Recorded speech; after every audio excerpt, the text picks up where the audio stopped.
ಬೈರಗೊಂಡು ಇನ್ನೂ ರೆಡಿನೇ ಆಗಿಲ್ಲ. ಈ ಅರೇಂಜ್ಮೆಂಟ್ ಅಲ್ಲಿ ಯಾರಿಗೆ? ನಿಮ್ಗೋಸ್ಕರನೇ. ಇವತ್ತೇ ನಿನ್ ಮದುವೆನಯ್ಯ. ನೀನು ಕುತ್ತಿಗೆ ತಾಳಿ ಕಟ್ಟೋದು, ಆಮೇಲೆ ರಿಜಿಸ್ಟರ್ ಆಫೀಸ್ಗೆ ಹೋಗಿ ರಿಜಿಸ್ಟರ್ ಮಾಡಿಸೋದು, ಅಷ್ಟೇ ಬ್ಯಾಲೆನ್ಸು. ಬೇಡ ಸರ್. ಏನ್ ಬೇಡ? 10 ಗಂಟೆಗೆ ಒಳ್ಳೆ ಮುಹೂರ್ತ ಇದೆ. ನಾವು ಅದೇ ಮುಹೂರ್ತದಲ್ಲಿ ಬೇರೆ ಬೇರೆ ಆಗೋಣ ಅಂತ ಇದೀವಿ ಸರ್. ಏನ್ ಮಾತಾಡ್ತಾ ಇದ್ದೀರ ನೀವು? ಮದುವೆನೇ ಬೇಡ ಅನ್ನೋದಾಗಿದ್ರೆ ಇಷ್ಟೆಲ್ಲ ಕಷ್ಟ ನೋವ್ನ ಯಾಕೆ ಅನ್ಭವಿಸ್ಬೇಕಾಯ್ತು? ಇಲ್ಲಿವರೆಗೂ ಆಗಿರೋದ್ರ ಬಗ್ಗೆ ಏನು ಮಾಡಕ್ಕಾಗಲ್ಲ. ಆದ್ರೆ ಇನ್ ಮುಂದೆ ಆಗೋದನ್ನ ತಡಿಬೋದಲ್ವಾ? ನಾವು ರಾತ್ರಿ ಎಲ್ಲ ಯೋಚಿಸಿದ್ವು. ಪ್ರೀತಿಗೆ ಹೊಸ ಅರ್ಥ ಹೊಳಿತು ಸರ್. ಏನದು? ತ್ಯಾಗ. ತ್ಯಾಗ? ಪ್ರೀತಿಸಿ ಮದುವೆ ಆಗೋದ್ರಿಂದ ನಾವು ಪಡೋ ಸುಖ ಎಷ್ಟು, ಅದರಿಂದ ಬೇರೆಯವ್ರಿಗೆ ಕೊಡೋ ದುಃಖ ಎಷ್ಟು, ಇದನ್ನೆಲ್ಲ ತೂಕ ಮಾಡಿ ನೋಡಿದ್ರೆ ನಾವು ನಮ್ಮ ಮನೆಯವರಿಗೆ ತುಂಬಾ ನೋವು ಕೊಡ್ತಿದ್ವಿ ಅನ್ಸುತ್ತೆ. ಯಾರು ಪ್ರೀತಿ ಮತ್ತು ಜ್ಞಾನನ ಎಲ್ರಿಗೂ ಹಂಚ್ತಾನೋ ಅವನು ಜೀವನದಲ್ಲಿ ಖಂಡಿತ ಸುಖ ಪಡ್ತಾನೆ ಸರ್. ಆರಂಭದಲ್ಲಿ ನಾವು ದೂರ ಆಗ್ಬೇಕಾದ್ರೆ ಖಂಡಿತ ನಮಗ್ ದುಃಖ ಆಗುತ್ತೆ. ಇದೆಲ್ಲ ನಮಗ್ ಗೊತ್ತು ಸರ್. ನೀವು ಮೋಸ ಮಾಡ್ಕೊತಾ ಇದೀವಿ ಅನಿಸ್ತಾ ಇಲ್ವಾ? ನಿಮ್ಮ ಆತ್ಮಸಾಕ್ಷಿಗೆ ದ್ರೋಹ ಮಾಡ್ಕೊತಾ ಇದೀವಿ ಅನಿಸ್ತಾ ಇಲ್ವಾ? ಖಂಡಿತ ಇಲ್ಲ ಸರ್. ನಮ್ಮಿಬ್ಬರಿಗೂ ಗೊತ್ತು ನಾವು ಒಬ್ರನ್ನೊಬ್ರು ತುಂಬಾ ಪ್ರೀತಿಸ್ತಾ ಇದೀವಿ ಅಂತ. ನಮ್ಮ ಆತ್ಮಸಾಕ್ಷಿಗೂ ಇದೇ ಸರಿ ಅಂತ ಅನಿಸ್ತಾ ಇದೆ ಸರ್. ಶಬಾಷ್. ಪ್ರೀತಿಗೋಸ್ಕರ ತಂದೆ ತಾಯಿ ಸಂಬಂಧಗಳನ್ನ ಕಡಿದಾಕೋ ಪ್ರೇಮಿಗಳ ಸಾಲಿನಲ್ಲಿ ನೀವು ಸೇರ್ಲಿಲ್ವಲ್ಲ, ಈ ನಿಮ್ ನಿರ್ಧಾರಕ್ಕೆ ನನ್ನ ಅಭಿನಂದನೆ. ಇಷ್ಟೊಂದು ಒಳ್ಳೆ ಮನಸ್ಸಿರೋ ನಿಮ್ಮ ಪ್ರೀತಿಗೆ ಯಾವ ಧಕ್ಕೆ ಬರದೇ ಇರಲಿ. ನಿಮ್ಮ ಪ್ರೀತಿ ಅಜರಾಮರವಾಗಿರಲಿ ಅನ್ನೋದೇ ಈ ಅಣ್ಣನ ಹಾರೈಕೆ. ಅವಳು ಬರೋಲ್ಲ ಅಂದ್ರೆ ಇವನು ಅವಳನ್ನ ಬಿಟ್ಟು ಬಂದಿದ್ದಾನಲ್ಲ, ಇವನ್ ಬುದ್ಧಿಗೆ ನಾನು ಏನ್ ಹೇಳ್ಬೇಕು? ಅತ್ತೆ, ಇವ್ರವ್ರು ಎಲ್ಲಾ ರೀತಿಯಿಂದ ಪ್ರಯತ್ನ ಮಾಡಿದಾರತ್ತೆ. ಇವನೇನೋ ಪ್ರಯತ್ನ ಮಾಡ್ತಿದ್ದಾನಮ್ಮ, ಆದ್ರೆ ಏನ್ ಮಾಡೋಣ? ಅಕ್ಕ ಬಂದ್ಲು.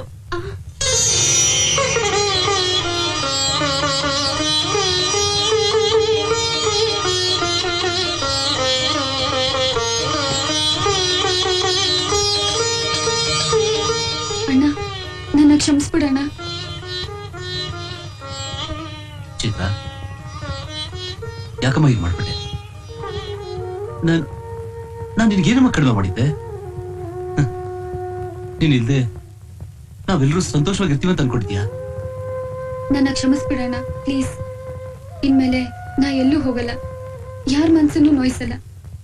ನಾವಿಬ್ರು ಇನ್ಮೇಲೆ ನಮ್ಮ ಮನೆಯವ್ರ ಮನ್ಸನ್ನ ನೋಯಿಸ್ಬಾರ್ದು ಅಂತ ತೀರ್ಮಾನ ತಗೊಂಡೇ ಬಂದ್ವಿ.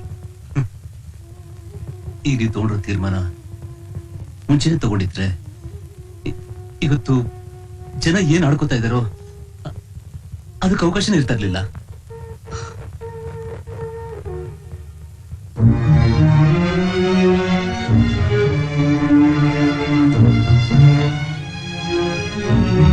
ಈಗ್ಲೂ ಅಂತದ್ದೇನು ಆಗಿಲ್ಲ ಅಣ್ಣ. ನಾನ್ ಹೋಗುವಾಗ ಹೇಗಿದ್ನೋ ಈಗ್ಲೂ ಹಾಗೆ ಪರಿಶುದ್ಧವಾಗಿದ್ದೀನಿ. ನೀವ್ ಯಾವ ಹುಡ್ಗನ್ ತೋರಿಸ್ತಿರೋ ಅವನ್ನೇ ಮದ್ವೆ ಆಗ್ತೀನಿ. ಸರಿನಾ ಅಣ್ಣ?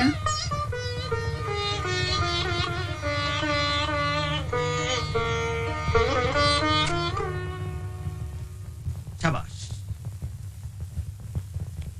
ನಾನು ಹೇಳ್ದಾಗ್ಲೇ ನೀನ್ ಆ ಹುಡುಗಿನ ಬಿಟ್ಟು ಬಂದಿದ್ರೆ ಇನ್ನೂ ಹೆಚ್ಚು ಸಂತೋಷ ಆಗ್ತಾ ಇತ್ತು. ಪರವಾಗಿಲ್ಲ, ಆ ಹುಡುಗಿನ ಮತ್ತೆ ನೋಡಬಾರ್ದಷ್ಟೇ. ಆ ಪಾಟೀಲ್ ಹೇಗ್ ಬುದ್ಧಿ ಕಲಿಸ್ತೀನಿ ನೋಡ್ತಾ ಇರು. ಇನ್ನಿದೆ ಆ ನನ್ನ ಮಗನಿಗೆ. ನೀವ್ ಯಾರು ಕಚ್ಚಾಡೋದ್ ಬೇಡ ಅಂತ ಅವ್ನ್ ಪ್ರೀತಿಸಿದ ಹುಡುಗಿನೇ ಬಿಟ್ಟು ಬಂದಿದ್ದಾನೆ. ನೀವು ಮತ್ತೆ ಹಳೆ ಕತೆ ತೆಗಿಬಿಡಿ. ಅಣ್ಣ, ಇನ್ಮೇಲೆ ಅವ್ರ ಬಗ್ಗೆ ಯೋಚನೆ ಮಾಡೋದನ್ನ ಬಿಟ್ಬಿಡಿ ಅಣ್ಣ ಪ್ಲೀಸ್. ನೀವ್ ಇಷ್ಟಪಡೋ ಹುಡುಗಿನೇ ನಾನ್ ಮದುವೆ ಆಗ್ಬೇಕು ಅಂತ ಡಿಸೈಡ್ ಮಾಡಿದೀನಿ. ಇದು ಬೈರೇಗೌಡ ತಮ್ಮನಿಗೊಪ್ಪ ಮಾತು.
ತುಂಬಾ ಚೆನ್ನಾಗಿದೆ ಅಲ್ವೇನೆ?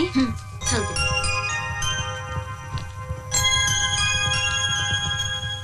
ಅಮ್ಮ ಅದಕ್ಕೆ ಹೇಗಿದ್ದೀರಾ?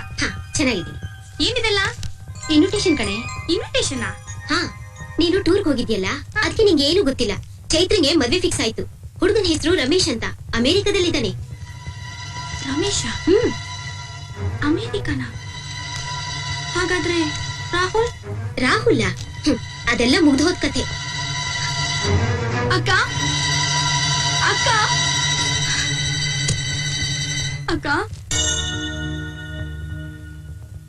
ಸಂತೋಷನಾ? ಅಣ್ಣಂಗೂ ಅತ್ತಿಗೆಗೂ ಅಮ್ಮಂಗೂ ಎಲ್ರಿಗೂ ಸಂತೋಷ ಆಗೋದಾದ್ರೆ ನಂಗೂ ಸಂತೋಷನೇ. ಯಾಕೆ ಅಷ್ಟು ಬೇಗ ಅವನ್ನ ಮರ್ತ್ಬಿಟ್ಯಾ? ನಿಮ್ ಪ್ರೀತಿನೂ ಮರ್ತ್ಬಿಟ್ಯಾ? ಅವನು ಮರೆಯುವಂಥವನಲ್ಲ, ನಮ್ ಪ್ರೀತಿನೂ ಮರೆಯುವಂಥದ್ದಲ್ಲ. ಮತ್ ಯಾಕೆ ಯಾಕೆ ನಿನಗ್ ನೀನೇ ಮೋಸ ಮಾಡ್ಕೋತಿದ್ಯಾ? ಎಲ್ರಿಗೂ ಮೋಸ ಮಾಡೋ ಬದಲು ನನಗ್ ನಾನೇ ಮೋಸ ಮಾಡ್ಕೊಳ್ಳೋದು ಒಳ್ಳೇದಲ್ವಾ? ಏನಂದೆ? ನಿನಗ್ ನೀನೇ ಮೋಸ ಮಾಡ್ಕೋತಿದ್ಯಾ ಅಷ್ಟೇನಾ? ರಾಹುಲ್ ಮೋಸ ಮಾಡ್ತಿಲ್ಲ, ನೀನ್ ಮದ್ವೆ ಆಗ್ತಿರೋ ಆ ರಮೇಶ್ ಮೋಸ ಮಾಡ್ತಿಲ್ವಾ? ನೀನು ರಾಹುಲ್ ಒಂದಾಗ್ಲಿ ಅಂತ ಓಡಾಡಿದ್ ನನಗೂ ರಾಹುಲ್ ಸ್ನೇಹಿತರಿಗೂ ಮೋಸ ಮಾಡ್ತಾ ಇಲ್ವಾ? ಅಕ್ಕ, ಪ್ರೀತಿ ಅಂದ್ರೆ ಮೋಸ ಅಲ್ಲ ಕಣೆ, ಮೋಸ ಅಲ್ಲ.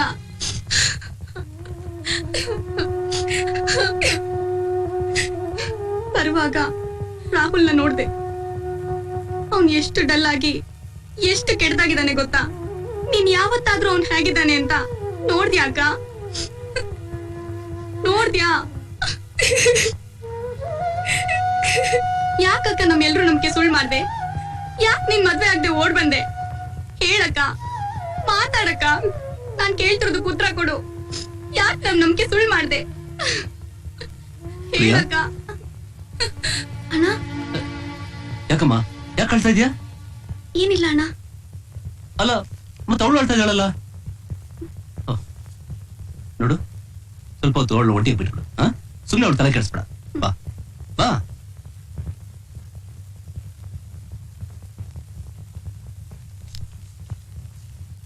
ಪ್ರಿಯಾ,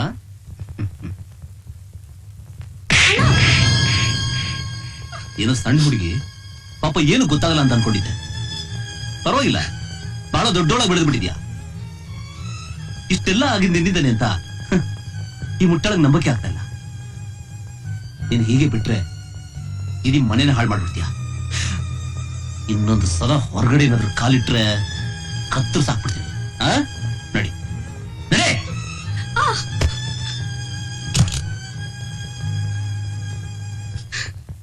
ನಂಗೂ ಗೊತ್ತು ಏನ್ ಮಾಡ್ಬೇಕು ಅಂತ. ನಮ್ ಕೈಲಿ ಏನ್ ಆಗಲ್ಲ ಅನ್ಕೊಂಡ್ಬಿಟ್ಟಿದ್ಯಾ ನೀನು? ನೋಡ್ತಾ ಇರು ಏನ್ ಮಾಡ್ತೀನಿ ಅಂತ, ಏನ್ ಮಾಡ್ತೀನಿ ಅಂತ.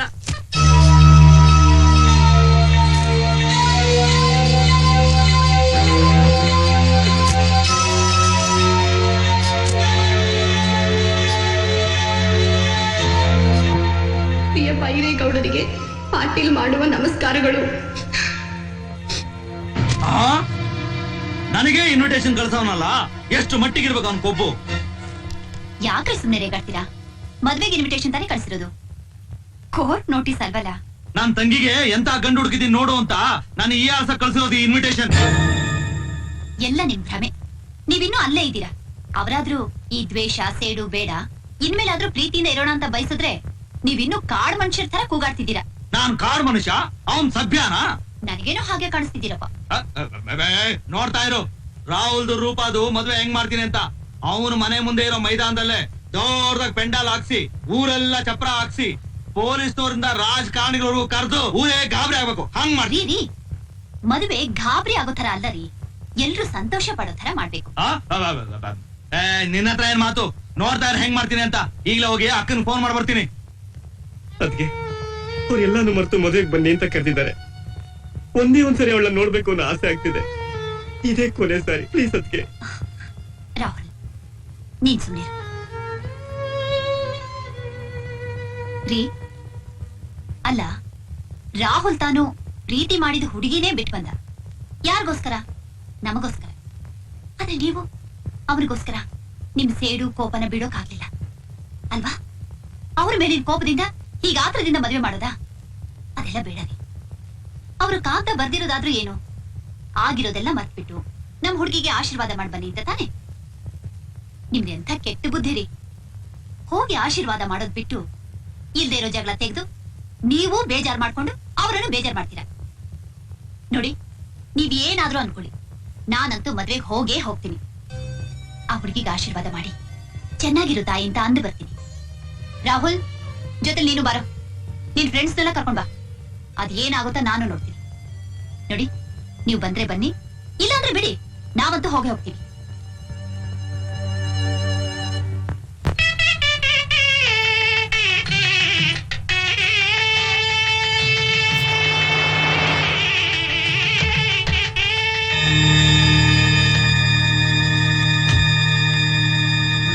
ಈ ಬೈರಿಗೂಡ ಯಾಕೆ ಬಂದ?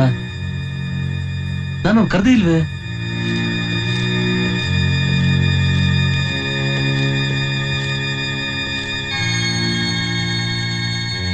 ಪಾಟೀಲ್ರೇ, ನೀವು ಬಹಳ ಕಿಲಾಡಿಗಳು. ಗೌಡ್ರಿಗೆ ಇನ್ವಿಟೇಷನ್ ಜೊತೆ ಒಂದು ಲೆಟ್ರು ಕಳಿಸ್ಬಿಟ್ಟು ಅವ್ರನ್ನ ಬರೋ ಹಾಗು ಮಾಡ್ಬಿಟ್ರಿ. Good, I appreciate your spirit. ಏನ್ ಸರ್ ಇದು? Invitation letter? ಎಸ್, ಇದು ನೀವು ಕಳ್ಸಿರೋ ಇನ್ವಿಟೇಷನ್, ಇದು ನೀವು ಬರ್ದಿರೋ ಪರ್ಸನಲ್ ಲೆಟರ್. ಪಾಟೀಲ್, ಗೌಡ್ರು ಈ ಲೆಟರ್ಗೆ ಗೌರವ ಕೊಟ್ಟು ಫ್ಯಾಮಿಲಿ ಸಮೇತ ಬಂದಿದ್ದಾರೆ. ಮೊದಲು ಕರ್ಕೊಂಡೋಗಿ ಅವ್ರನ್ನ ಮುಂದೆ ಕೂರಿಸಿ. ಬನ್ನಿ ಗೌಡ್ರೆ, ಇದು ನಮ್ಮನೆ ಮದುವೆ. ಬನ್ನಿ ಮೇಡಮ್. ಬನ್ನಿ ಗೌಡ್ರಿ, ಪ್ಲೀಸ್ ಬನ್ನಿ, ಕೂತ್ಕೊಳ್ಳಿ. ಬನ್ನಿ ಬನ್ನಿ.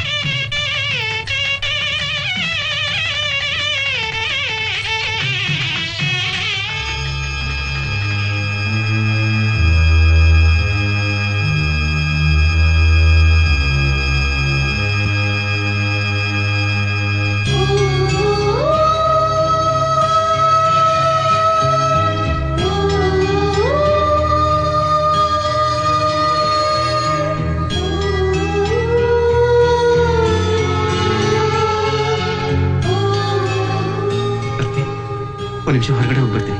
ಯಾಕೋ, ಏನಾಯ್ತು? ನೀವು ಸ್ವಲ್ಪ ಸುಮ್ಮನೆ, ನೀವು ಹೋಗ್ಬಿಟ್ ಬಾ.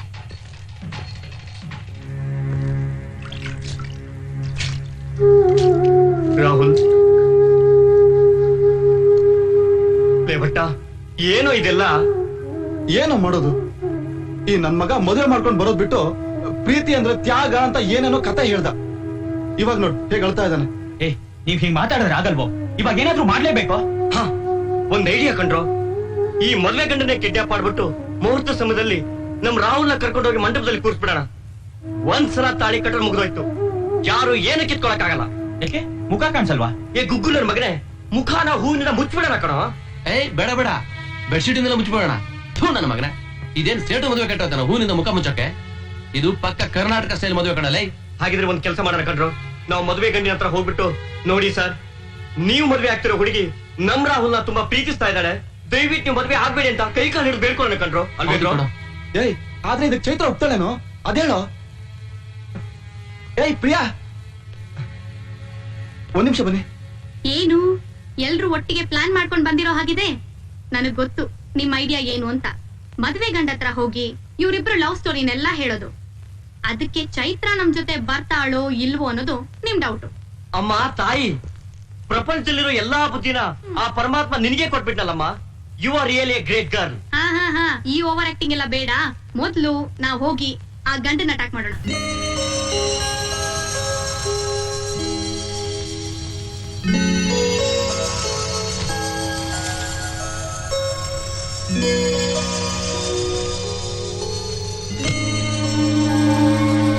ನಮಸ್ಕಾರ ಸರ್.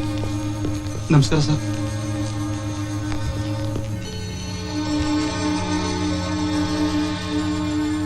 ಏನಿದು? What is this? ಯಾಕೆಲ್ಲ ಹೀಗೆ ನಿಂತಿದ್ದೀರಿ? ಸರ್, ಇವ್ನು ರಾಹುಲ್ ಸರ್, ಅವಳು ಚೈತ್ರ ಸರ್. ಅದು ಗೊತ್ತು ಸರ್, ನಾವೀಗ ಹೇಳ್ತಿರೋ ಕತೆ ಇವ್ರಿಬ್ರಿಗೂ ಸಂಬಂಧಪಟ್ಟಿರೋ ಸರ್. ಕಥೆನಾ?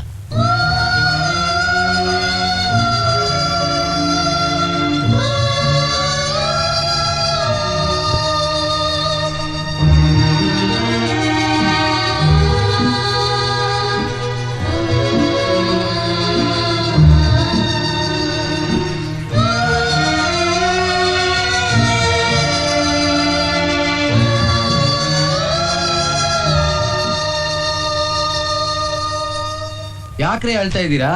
ಸರ್ ಇವ್ರ ಕತೆ ಕೇಳಿ ಯಾರಿಗಳು ಬರಲ್ಲ ಹೇಳಿ ಸರ್. ದೇವರಾಣೆಗೂ ನನಗಳು ಬರಲ್ಲ. ಈ ವಯಸ್ಸಲ್ಲಿ ಲವ್ ಗಿವ್ ಎಲ್ಲ ತುಂಬಾ ಕಾಮನ್ ಕಂಡ್ರು.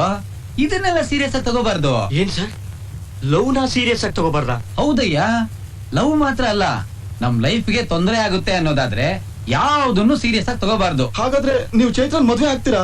ನಿಮ್ಮ ಅಪ್ಪನಾಣೆಗೂ ಹಾಗೆ ಆಗ್ತಿ. ಸರ್, ಚೈತ್ರ ರಾಹುಲ್ ಒಬ್ರನ್ನೊಬ್ರು ತುಂಬಾ ಪ್ರೀತಿಸ್ತಾ ಇದಾರೆ ಸರ್. ಚ ಸರಿಯಾಗಿ ಹೇಳ್ಬೇಕು, ತಪ್ಪೆಲ್ಲ ಹೇಳ್ಬಾರ್ದು. ಪ್ರೀತಿಸ್ತಿದ್ದಾರೆ ಅಲ್ಲ, ಪ್ರೀತಿಸ್ತಿದ್ರು.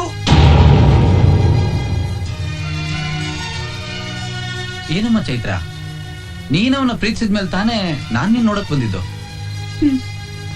ನೀನವನ್ನ ಪ್ರೀತಿಸಿದ್ಮೇಲೆ ತಾನೇ ನೀನು ನನ್ನನ್ ಮದ್ವೆ ಆಗಕ್ ಒಪ್ಕೊಂಡಿದ್ದು. ನೀನವನ್ನ ಪ್ರೀತಿಸಿದ್ಮೇಲೆ ತಾನೇ ನಿಮ್ಮ ಅಣ್ಣ, ಅತ್ತಿಗೆ, ನೆಂಟ್ರು, ಸಂಬಂಧಿಕರು ಇವರೆಲ್ಲರೂ ಮುಂದೆ ನಮ್ಮಿಬ್ರು ತಾಂಬೂಲ ಬದಲಾಯಿಸಿದ್ದು. ಸರ್ ಇದೆಲ್ಲ ಬಲವಂತಕ್ಕೆ ಸರ್. ಅವಳು ಒಪ್ಪಿರೋದು ಅವಳ ಮನೆಯವ್ರು ಒತ್ತಾಯಕ್ಕೆ ಸರ್. ಒತ್ತಾಯದ ವಿಷಯ ಎಲ್ಲ ಯಾವನಿಗ್ರಿ ಬೇಕು? ಅವೆಲ್ಲ ನನಗೆ ಗೊತ್ತಿಲ್ಲ. ನಾನು ಎಷ್ಟೋ ಹುಡುಗಿಯರು ನೋಡ್ದೆ, ಯಾರು ನನ್ಗೆ ಇಷ್ಟ ಆಗ್ಲಿಲ್ಲ. ಅದೇನೋ ಇವಳು ನೋಡ್ತಿದ್ದಾಗ ಇವಳು ನನಗೆ ಇಷ್ಟ ಆಗ್ಬಿಟ್ಲು. ಇವ್ರ ಮನೆಯವ್ರಿಗೆಲ್ಲ ನಾನು ಇಷ್ಟ ಆದೆ, ಅದಕ್ಕೆ ತಾನೇ ಮದುವೆ ಆಗ್ತಿರೋದು. ಸರ್ ನೀವು ಮಾಡ್ತಾ ಇರೋದು ಸರಿ ಇಲ್ಲ ಬಿಡಿ ಸರ್. ನಿಮಗೆ ಪ್ರೀತಿ ಪ್ರೇಮದ ಬಗ್ಗೆ ಗೌರವನೇ ಇಲ್ಲ ಸರ್. ಇಷ್ಟೊಂದು ಎಮೋಷನಲ್ ಆಗ್ಬೇಡಿ. ನಾನು ಯಾವುದೇ ಕೆಲಸ ಮಾಡ್ಬೇಕಾದ್ರೂ ಚೆನ್ನಾಗಿ ಯೋಚನೆ ಮಾಡಿ ಮಾಡುವಂತ ವ್ಯಕ್ತಿ, ಗೊತ್ತೇನೋ? ಅದೇ ಇದೇನ್ರಿ ಇದು, ಪ್ರಪಂಚದಲ್ಲಿ ನಡೀತಾ ಇರೋ ತರ ಮಾತಾಡ್ತಾ ಇದೀರಿ. ನಾನು ಎಷ್ಟೋ ಕೇಸ್ಗಳು ನೋಡಿದೀನಿ. ಯಾರನ್ನೋ ಲವ್ ಮಾಡ್ತಾರೆ, ಇನ್ಯಾರನ್ನೋ ಮದ್ವೆ ಆಗ್ತಾರೆ. ಮದ್ವೆ ಆಗೋವರೆಗೂ ಅಷ್ಟೇ. ಅದಾದ್ಮೇಲೆ ಮಕ್ಕಳು, ಗಂಡ, ಸಂಸಾರ ಅಂತೇಳಿ ತುಂಬಾ ಸುಖವಾಗಿರ್ತಾರೆ. ಹಳೆ ನೆನಪೇ ಇರೋದಿಲ್ಲ ಅವರಿಗೆ. ನಾನು ಅಷ್ಟೇ, ಖಂಡಿತ ಚೈತನ್ ಕಣ್ಣಲ್ಲಿ ನೀರ್ ತರಿಸಲ್ಲ. ಅವಳನ್ನ ಬಹಳ ಚೆನ್ನಾಗಿ ನೋಡ್ಕೋತೀನಿ. ಬೇಡ ಸರ್, ಬೇಡ ಸರ್, ನಿಮ್ ಕಾಲಿ ಬೀಳ್ತೀನಿ ಸರ್, ನಿಮ್ ಕಾಲಿ ಬೀಳ್ತೀನಿ. ಅವರಿಬ್ರು ದೂರ ಮಾಡ್ಬೇಡಿ ಸರ್. ಅವರಿಬ್ರು ತುಂಬಾ ಪ್ರೀತಿಸ್ತಾ ಇದ್ದಾರೆ ಸರ್. ಒಬ್ರಿಗೊಬ್ರು ಪ್ರಾಣ ಕೊಟ್ಟು ಪ್ರೀತಿಸ್ತಾ ಇದ್ದಾರೆ ಸರ್. ಅವರು they are made for each other sir. They are made for each other. ಅವ್ರ ಪ್ರೀತಿ ಎಂತದ್ದು ಅಂತ ನಿಮ್ಗೆ ಹೇಗೆ ಎಕ್ಸ್ಪ್ಲೇನ್ ಮಾಡ್ಲಿ ಸರ್ ನಾನು? ಅದು ಹಿಮಾಲಯದಷ್ಟು ಎತ್ತರ ಸರ್, ಅರಬ್ಬಿ ಸಮುದ್ರದಷ್ಟು ಆಳ, ಆಕಾಶದಷ್ಟು ಅಗಲ ಸರ್. ಅದು marriages are made in heaven ಅಂತಾರೆ sir. But these lovers are made in heaven sir. These lovers are made in heaven. Please don't separate these lovers sir. ಅವರಿಬ್ರು ದೂರ ಮಾಡಿದ್ರೆ ನೀವು ಪ್ರಪಂಚದಲ್ಲಿ ಪ್ರೀತಿ ಮೋಸ ಮಾಡಬೇಕಾಗುತ್ತೆ ಸರ್. ಪ್ಲೀಸ್ ಸರ್, ಅವರಿಬ್ರಿಗೂ ಮೋಸ ಮಾಡ್ಬೇಡಿ ಸರ್. ಅವರಿಬ್ರು ದೂರ ಮಾಡ್ಬೇಡಿ ಸರ್. ನಿಮ್ ಕೈ ಮುಗಿತೀನಿ ಸರ್. ನಾವ್ ಇಷ್ಟೆಲ್ಲ ಹೇಳಿದ್ರು, ಮಾತಾಡಿದ್ರು, ನೀವು ಚೈತ್ರನ್ ಮದ್ವೆ ಆಗ್ತೀರಾ ಸರ್? ನಿಮ್ಗೆ ಮನಸ್ಸು ಅನ್ನೋದಾದ್ರೂ ಇದೆಯಾ? ನಿಮ್ ಮನಸ್ಸು ಕಲ್ಲು ಸರ್. Thank you sir. ನೀವು ತಾಳಿ ಕಟ್ಬೇಕಾದ್ರೆ 3 ಗಂಟೆ ಹಾಕ್ತಿರಲ್ವಾ ಸರ್? ಸರಿ, 2 ಗಂಟೆ ಹಾಕಿದ್ಮೇಲೆ ನಿಮ್ ಮನ್ಸು ಬದಲಾಗ್ ಹೋದ್ರೆ ಅಷ್ಟಕ್ಕೆ ಬಿಟ್ಬಿಡಿ ಸರ್, ಪರವಾಗಿಲ್ಲ. ನಮ್ ರಾಹುಲ್ ಗಂಟೆ ಹಾಕ್ತಾನೆ ಸರ್. No chance. ನಾನು ಯಾವತ್ತೂ ನನ್ನ ಮನಸ್ಸನ್ನು ಬದಲಾಯಿಸ್ಕೊಳ್ಳಲ್ಲ. ಖಂಡಿತವಾಗ್ಲೂ ಅವಳು ಕುತ್ತಿಗೆ ನಾನು 3 ಗಂಟೆನೂ ಹಾಕ್ತೀನಿ. ದಯವಿಟ್ಟು ನೀವೆಲ್ಲ ಹೊರಡಿ. ಹಲೋ ನೋಡಿ, ಇಷ್ಟೊತ್ತಿಲ್ಲಿ ಏನ್ ನಡೀತು ಅದನ್ನಿಲ್ಲೇ ಬಿಟ್ಬಿಟ್ಟು ಹೊರಗಡೆ ಹೋಗ್ಬೇಕು. ಹೊರಗಡೆ ಯಾರಿಗಾರು ಗೊತ್ತಾಯ್ತು ಅಂದ್ರೆ ನಿಮ್ಗೂ ಒಳ್ಳೇದಲ್ಲ, ಅವಳಿಗೂ ಒಳ್ಳೇದಲ್ಲ. ಯಾಕೆಂದ್ರೆ ನಾಳೆಯಿಂದ ಅವಳು ನನ್ನ ಹೆಂಡತಿ ಆಗೋಳು, ನನ್ನ ಜೊತೆ ಸಂಸಾರ ಮಾಡ್ಬೇಕಾದವಳು. ಅರ್ಥ ಆಯ್ತಲ್ಲ? ಅದಕ್ಕೆ ಎಲ್ಲ ಇಲ್ಲೇ ಬಿಟ್ಟು ಹೋಗಿ. Please please go out.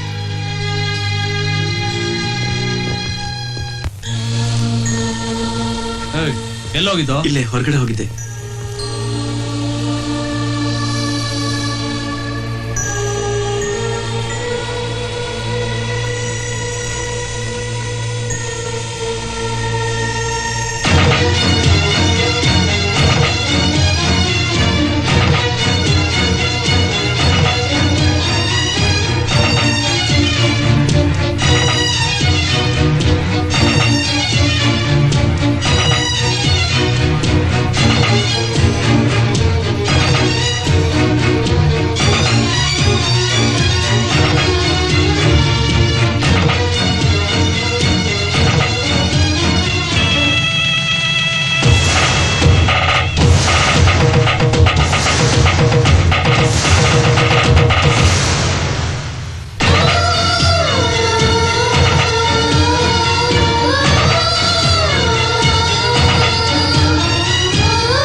Rahul ಇಲ್ಲೇ ಎಲ್ಲೋ ಹೊರಗೆ ಹೋಗಿರ್ತಾನೆ. ನೀವ್ ನಡೀರಿ, ಬನ್ನಿ.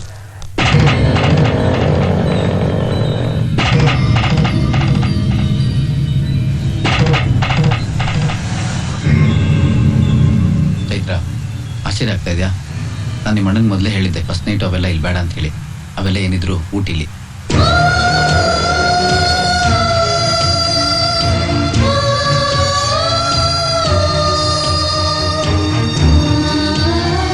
ಡ್ರೈವರ್ ಸರ್, ಅಲ್ಲಿ ಮೋಟರ್ ಬೇಕು ಹೋಗ್ತಾ ಇದೆಯಲ್ಲ, ಹಾ, ಅದನ್ನೇ ಫಾಲೋ ಮಾಡ್ಕೊಂಡು ಹೋಗು.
ನಿನಗೆ ನನ್ನ ಮೇಲೆ ತುಂಬಾ ಕೋಪ, ನನ್ನ ಕೊಂದ್ಬಿಡ್ಬೇಕು ಅನ್ನೋಷ್ಟು ಆಕ್ರೋಶ. ನಿನ್ನ ಪೊಸಿಷನ್ ಯಾರೇ ಇದ್ರು ಅವರು ಹೀಗೆ ಫೀಲ್ ಮಾಡ್ಕೋತಿದ್ರು. ಮಿಸ್ಟರ್ ರಾಹುಲ್, ನಿನಗೊಂದು ವಿಷಯ ಗೊತ್ತಾ? ನಮ್ಮ ಸಂಸ್ಕೃತಿಯಲ್ಲಿ ಒಂದು ಹೆಣ್ಣಿಗೆ ಆಕೆ ಅಪ್ಪ, ಅಮ್ಮ, ಅಕ್ಕ, ತಂಗಿ, ಅಣ್ಣ, ತಮ್ಮ ಹೀಗೆ ಅವ್ರ ಬಂಧುಗಳೆಲ್ಲ ಅವಳನ್ನ ಬಹಳ ಜೋಪಾನ ನೋಡ್ಕೋತಾರೆ. ಎಲ್ಲಿ ತನಕ ಅವಳ ಕುತ್ತಿಗೆ ತಾಳಿ ಬೀಳೋ ತನಕ. ತಾಳಿ ಬಿದ್ದ ಮರುಕ್ಷಣನೇ ಅದನ್ನೆಲ್ಲ ಹಾಗೆ ಅವಳ ಗಂಡಂಗೆ ಟ್ರಾನ್ಸ್ಫರ್ ಮಾಡ್ಬಿಡ್ತಾರೆ. ನಾನೇನಾದ್ರೂ ನಿನ್ನ ಮಾತನ್ನ ಕೇಳಿ ಈ ಮದುವೆನ ಅರ್ಧದಲ್ಲಿ ನಿಲ್ಸ್ಬಿಟ್ಟಿದ್ರೆ ಅವಳ ಅಣ್ಣ ಸುಮ್ಮನೆ ಬಿಟ್ಬಿಡ್ತಿದ್ನ. ಅದೇ ಮದುವೆ ಮಂಟಪದಲ್ಲಿ ಯಾವ್ದಾದ್ರು ಕುರುಡನ್ನೋ ಕುಂಟನ್ನೋ ಹಿಡ್ಕೊಂಡ್ ಬಂದ್ಬಿಟ್ಟು ಅವನ ಕೈಯಿಂದ ಅವಳ ಕುತ್ತಿಗೆ ತಾಳಿ ಕಟ್ಸಿ ಶಾಸ್ತ್ರೋಕ್ತವಾಗಿ ಅವಳ ಜೀವನನ ಹಾಳು ಮಾಡ್ಬಿಡ್ತಾ ಇದ್ದ. ಅದಕ್ಕೆ ನೀನ್ ಎಷ್ಟೇ ಗೋಳಾಡಿದ್ರು ಕೂಡ ನಿನ್ ಗೋಳಗ್ ನಾನು ಕಿವಿ ಕೊಡ್ಲೇ ಇಲ್ಲ. ಅವಳನ್ನ ಬಿಟ್ಕೊಡು ಅಂತ ನಿನ್ ಗಂಟ್ಲು ಹರ್ಕೋತಾ ಇದ್ದೆ. ಯೋಚನೆ ಮಾಡು, ನಾನು ಹೇಗೆ ಬಿಟ್ಕೊಡ್ಲಿ? ನನಗೇನು ಅಧಿಕಾರ ಇದೆ ಬಿಟ್ಕೊಡೋದಕ್ಕೆ? ನಾನು ಅವಳ ಕುತ್ತಿಗೆ ತಾಳಿನೇ ಕಟ್ಟಿರ್ಲಿಲ್ವಲ್ಲ.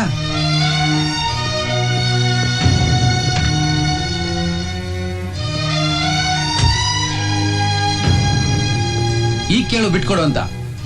ಯಾಕೆಂದ್ರೆ ಇವಳು ನನ್ನ ಹೆಂಡತಿ. ಬಿಟ್ಕೊಡೋ ಅಧಿಕಾರ ಈಗ ನನಗಿದೆ. ಅದಕ್ಕಿಂತ ಹೆಚ್ಚಿಗೆ ಅವಳ ಮನಸ್ಸು ನಿನ್ನ ಹತ್ರ ಇದೆ. ನಾನು ಅವಳ ಕುತ್ತಿಗೆ ತಾಳಿ ಕಟ್ಟಿದೆ ಅಷ್ಟೇ, ಮನಸ್ಸು ಕಟ್ಟಕ್ಕಾಗ್ಲಿಲ್ಲ. ಮನಸ್ಸು ಕಟ್ಟೋ ತಾಳಿನೇ ನಿಜವಾದ ಮದುವೆ. ಆ ಕೆಲಸ ನೀನ್ ಯಾವತ್ತೂ ಮಾಡ್ಬಿಟ್ಟಿದ್ಯಾ. ನೀವಿಬ್ರು ಯಾವತ್ತೂ ಗಂಡ ಹೆಂಡತಿ ಆಗ್ಬಿಟ್ಟಿದ್ದೀರಿ. ಕಾನೂನು ಪ್ರಕಾರ ನಮ್ಮಿಬ್ಬರು ಮದುವೆನೂ ಸರಿ, ಆದ್ರೆ ನೈತಿಕವಾಗಿ ನಿಮ್ಮಿಬ್ಬರು ಮದುವೆನೇ ಪವಿತ್ರವಾದದ್ದು. ಇಷ್ಟೆಲ್ಲ ಗೊತ್ತಿದ್ದು ನಾನು ಯಾಕೆ ಇವಳನ್ನ ಮದುವೆ ಆದೆ ಅಂತ ಯೋಚನೆ ಮಾಡ್ತಾ ಇದ್ಯಾ? ಇವಳನ್ನ ನಿನ್ ಜೊತೆ ಸೇರಿಸೋದಕ್ಕೆ, ಜಾತಿಗಿಂತ ಪ್ರೀತಿ ದೊಡ್ಡದು ಅನ್ನೋದನ್ನ ಜಗತ್ತಿಗೆ ತೋರಿಸೋದಕ್ಕೆ.